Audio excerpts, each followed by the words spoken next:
Back to the cartoon thing, it's really neat. My shoulder's in the way. Carlos figured out the scientific way to do it. Imagine having a role in your favorite movie or a cartoon without ever having to leave your home.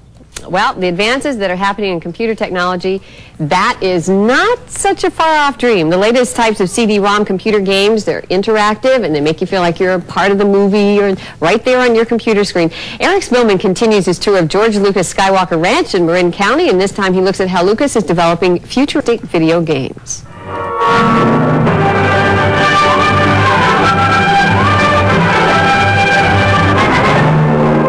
For anyone who's ever dreamed of piloting a starfighter, just like they do in the Star Wars movies, this is about as close as you can get. Lucky one, we're approaching a fork in the canyon.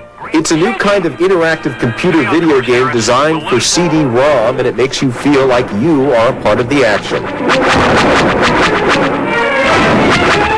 It's just one of the games that was created here at this nondescript office building in Marin County, where George Lucas has assembled a staff of animators, programmers, and artists. They're putting the same kind of creativity into making interactive video games that you see in Lucas's films. Each new program can take as long as 2 years to develop. There are people here who do nothing but do things like compose music for video games.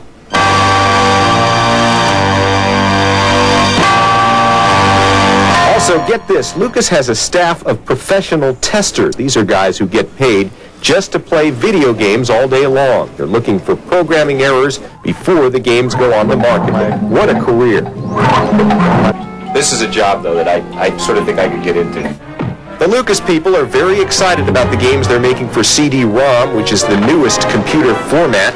CD-ROM has the potential to make you feel like you are a part of a movie that's showing on the computer screen. You're streaming off very realistic cinematic graphics and sound on your screen, and you are interacting with it real time, so that you're actually able to affect the way in which the game unfolds. I'm not really all that impressed with computers or video games, but the people here managed to convince me to sit down and try their latest invention. It is a game based on the popular Sam and Max cartoon. The two main characters are amateur detectives. You help them solve a puzzle. Looks to me like a marginally volatile hostage situation, Max. Ooh, does this mean we get to kick some puffy white mad scientist butt? Can't think of a reason not to.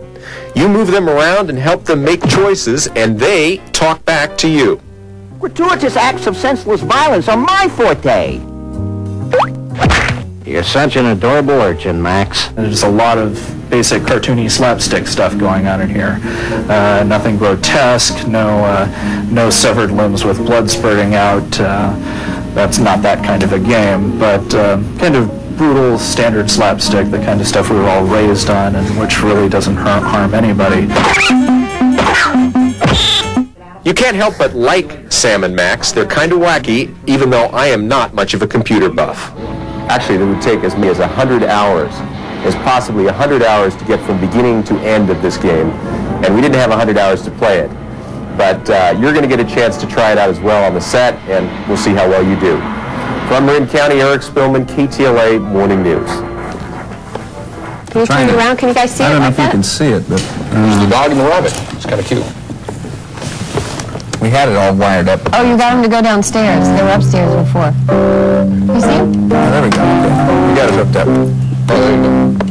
Oh, and we lost it. This keeps going out. Yeah, we'll just have to... Do you have one in the computer?